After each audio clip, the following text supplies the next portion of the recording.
What's up? Love's her shit. I'm here with Michelle. Hi.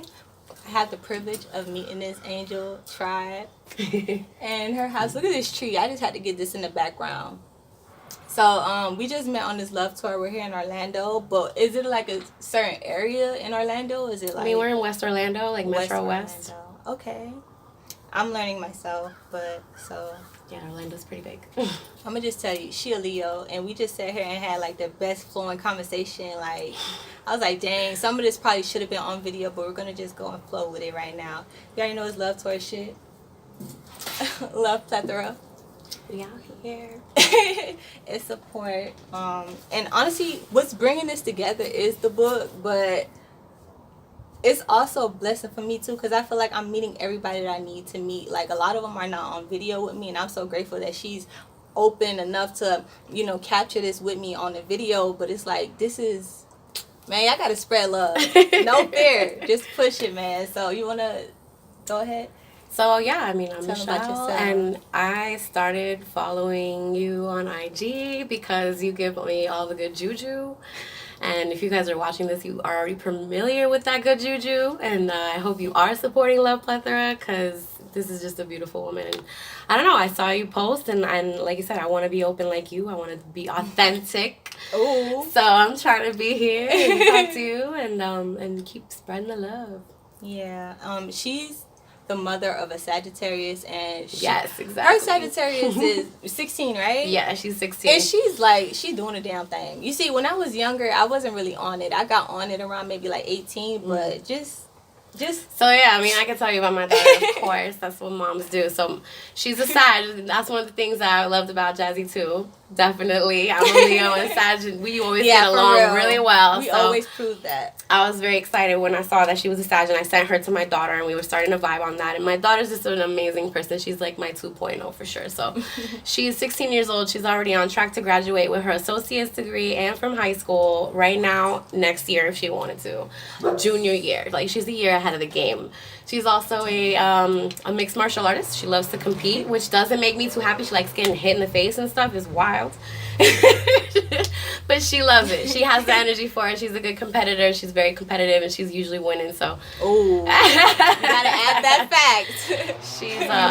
she's a teaching instructor for, you know, that martial arts thing too, and she also volunteers with a place called Freedom Ride. Shout out to Freedom Ride in Orlando.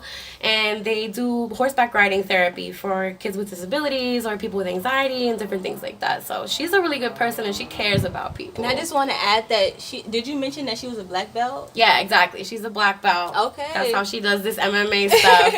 And So she out here. she's 16 years old, guys. So Like, shouts what? out to her. At 16? Yeah, No, we're going to talk about this that. some new earth shit. But yeah, she's a really good person. Yeah, so For sure. And I'm so glad that she gave so much thanks to it, because we was expressing, like, me personally, a lot of my friends are mothers. I don't have a child myself, but I always tell people I see myself having a lot of kids, but that's just my fantasy. You know, in reality, I don't see that. I'm not connected there yet. So Right. I know it's not time for me to have a child, but I just appreciate mothers because I feel like they think differently, you know? So I just want you to kind of express that mindset that people don't really understand. Yeah, so you know? I mean, we can talk a little bit about that. So obviously my daughter's 16. I probably look very young. I'm 31 years old. So I became a mom when I was 15. When I was my daughter's age, it was a totally different situation already. And I think people have a really small-minded idea sometimes about what it's like to be a teen mom. Yes, it's difficult. But sometimes I think they make it a lot about the romance and, like, teen love and, I don't know, like the pressure from parents to get married and stuff like that. But it's not about that. And I did a lot of what I did with my daughter just by myself, me and her. I wasn't worried about her father. You know what I mean? And it was crazy because I was a really smart kid. No one expected me to get pregnant. I got pregnant. And, you know, sometimes it's like we were saying earlier, blessing in disguise, because I feel like I was the right person to get pregnant so young because I was smart and I was mature. And the way I have been able to raise my daughter is really different from what you might think of a teenage mom as raising their child. Like, yeah. It was a very intentional and thoughtful experience for me, and I'm not a perfect person. I was young. I made a lot of mistakes, but I have helped my daughter to be an individual and to be who she is. And I don't know, it takes a lot to be able to give the space to somebody else to be who they are. We have a hard time doing it even when we're grown. And I was able to do that for my daughter. And now she's able to do it for other people. And it's amazing. That's a blessing. Yeah. I mean, my mom was in a teen mom, but I was an unexpected child as well. You know, she had the option of getting rid of me or whatever the case may be, too. I went through that, too. You know, so, and I'm just so grateful because I tell her all the time, I'm going to be the reason why she retires, you know? Aww. Yeah, so I'm like, I really go hard for that just aspect of parenting in general because it's a sacrifice. And my mom is the only person that got me, you know, so that's another reason why I could appreciate mothers, you know, and the fact that you're a Leo, you know, that gives away from the selfishness, you know, because she was saying her daughter is so individual, she feel like she don't need nobody for nothing, and I'm like, that's the biggest thing I go for. I don't even want to ask my mom for anything ever, like, I want to provide, you know, but it's a beautiful thing though, so. It is, and it's important, like you said. Your mom is like the sun in your solar system. You know what I'm saying? Like, you really need her to be good. Yeah. It's really hard when you lose your mom or you don't have your mom. And I have people in my family who have gone through that too. You know what I mean? So I'm happy that I have a close relationship with my daughter, but I feel like people misunderstand it. A lot of times when I tell people about my daughter, they're just like, you're so lucky. And I'm like, no, I worked really hard. You created, and that's what I tell her. I'm like, Mom, you created this. I'm telling you, think about your relationships when you're an adult and how difficult they are to navigate and how hard it is to be yourself and to be honest and to say you're sorry and to forgive and to not project on people. You have to do all of this with your child if you want to be a good parent. And so I'm 15 years old when I first had her. I'm 16, 17. I did finish high school. I went on to college. I was privileged enough to do those things. But I was learning about myself in front of my kid. And that can sound really scary and really dangerous. I think a lot of times parents want to protect their kids from a lot of those things. Wow. But it was so, like, divine to me because I don't know if I would have been able to raise her the way that she is if she didn't get to see me go through the process of discovering myself. Ah, that's what you mean. Yeah. Because you know what Sag's going to see. Right. She's present for that. It's all divine. She is. She is very present for that. You know what I mean? I definitely feel like she knows me better than anybody in the world. And I tell my mom that the same as well. And that's the beauty because, you know, she can still appreciate it. Sometimes you think that they don't know because we don't highlight it. Right. You know, we're not one of those type of people to look at it like a flaw. We just look at it like, okay, this is something that you do. Right. You know? But that's what I'm saying. I have tried to be one of those types of people that looks deeper at it and admits, like, these are things that I'm working on. And instead of hiding them from her, I have showed them to her. And I have talked with her about them. And I think there's a lot of controversy about that. Parents be like, don't talk to your kids about certain things. And you know what I'm saying? Like, you just can't do that right now. And, you know, I'm not that type of person. I'm definitely somebody that's more willing to lean into the uncomfortable and to the fear and just be like, Like, I remember having a conversation with her about sex and porn and just, you know. They be on porn. That's what I'm saying. It was a very young age. It was her and her cousin. It was a situation. She's going to hate me for telling y'all about it. But oh, that's it. You got it right there. We had to talk about it. And I'm not here to pretend that parts of the world don't exist just to make it easier to be her mom. That's not helping her. That's not what she needs. So I was lucky enough to have the level of awareness that I did to be able to say, this is what it is. This is what's real. This is how the world is. And not in a way that, like I said, not in a way that doesn't allow room for her opinion. Because she gets to be her own person and she gets to interpret things her own way too. I hear you. You know? True. And that's the biggest thing. Like, I you know, one of the things that makes me mad about anybody trying to tell me about what to do with my life, is the fact that, you know, they project their perspective and they don't acknowledge how I'm looking at it when I'm living in it. That's the thing that makes me upset. But it's like, nobody has lived the life that I'm living either. So it's like, how could you You can't. And then for you to think negative about it, why are you even telling me this? No, but that's the ego. That's other people. That's you know, and it's a part of you. And I don't think it's good to see it as the enemy. But you do have to be aware of it. You got to learn how to live with it. You got to learn how to accept it without letting it dominate you. Because this part of being human, you know, you might have those thoughts, but you don't have to share that with people. You don't have to put that on people. Exactly. And that's exactly what I'm saying with my parenting too. Like, you don't have to be that type of parent that projects onto your child what you want, what you believe about the world, what your fears are, or whatever. In a way, it's always going to happen because, you know, we have this human part of the experience, but you don't have to put that front and center. You don't have to put that ego front and center. You don't have to operate from that place. Because like you're saying, it's so uncomfortable when people tell you, you should have done it like this, or why didn't you do that, or da-da-da, you know. But yeah, I mean, like you said, though, it is necessary sometimes for you to be aware of it because, you know, like you said, everything is divine too. But and I think there's a way to do it with love. With love. Yes, and you can do it gently, and you can do it in a way that helps people know they have more choices than they thought they did. How do you think you can do it? Because with me, I would just say, what's my intentions behind telling them this?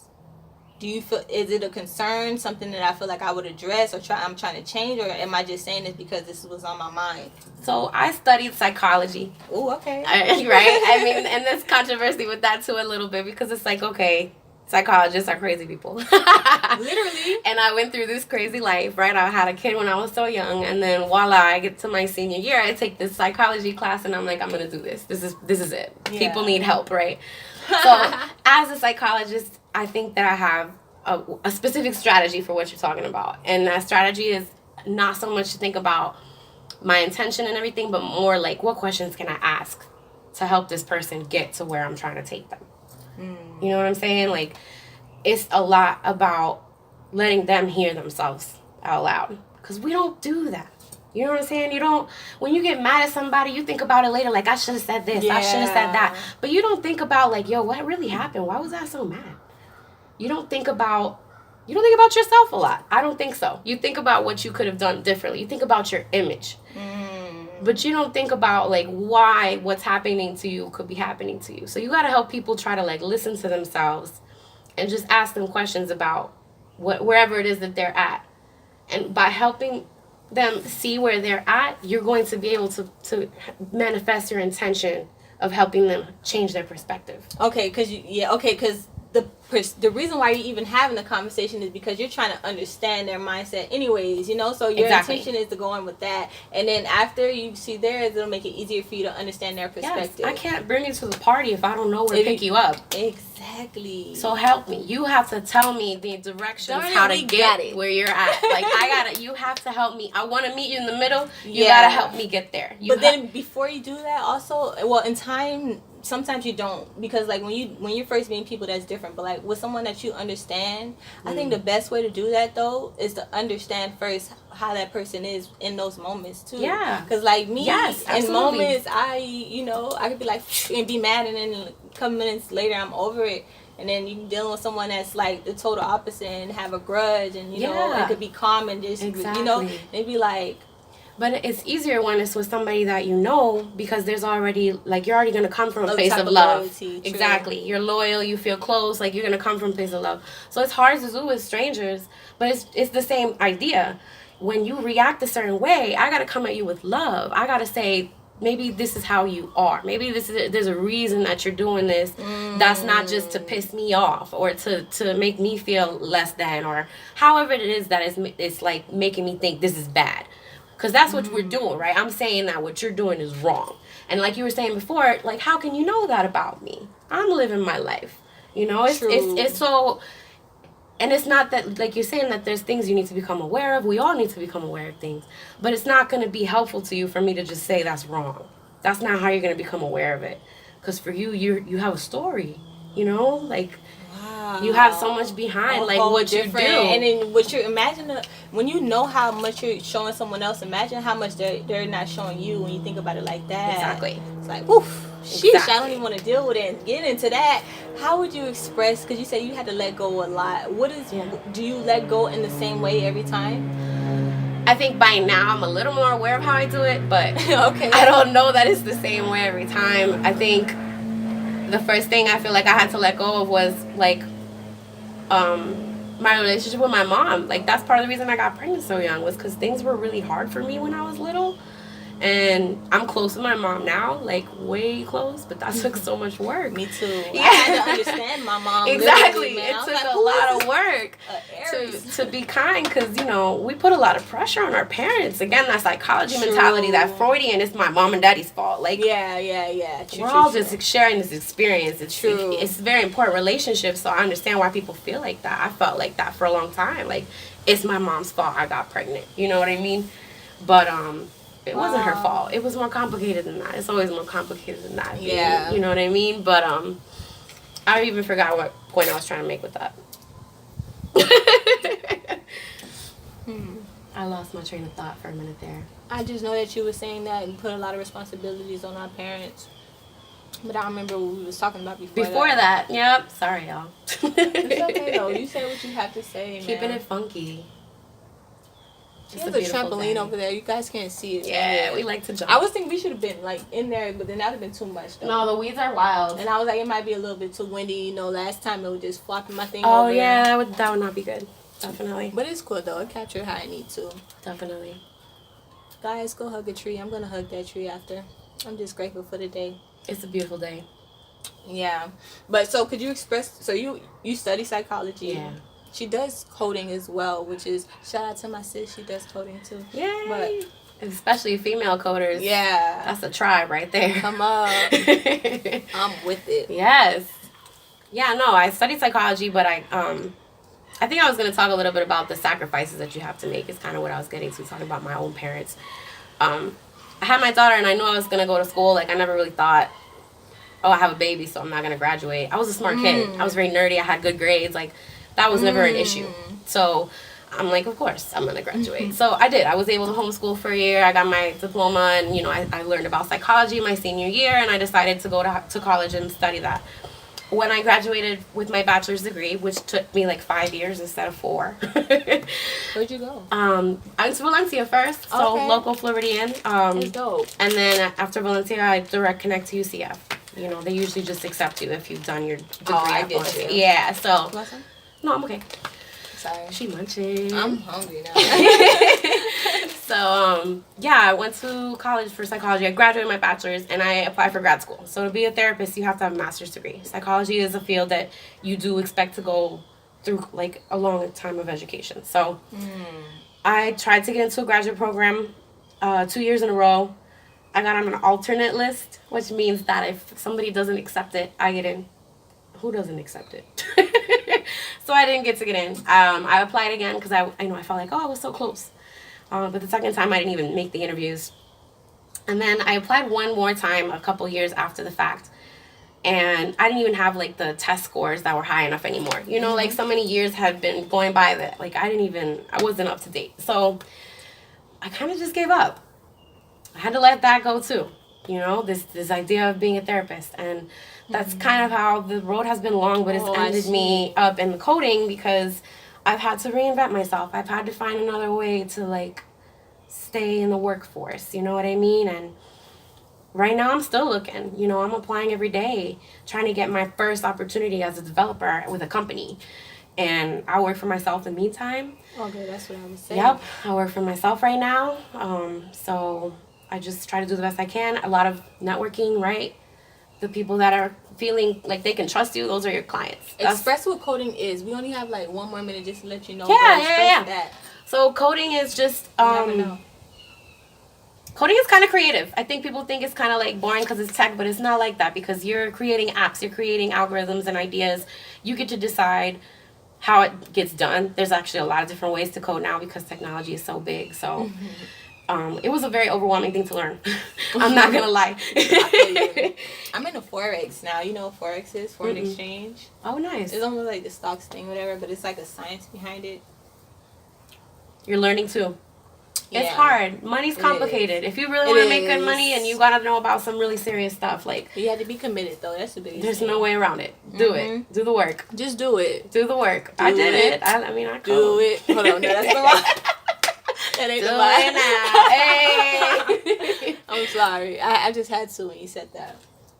just came But to that's mind. love, man. I'm gonna cut it off. You wanna say any last things?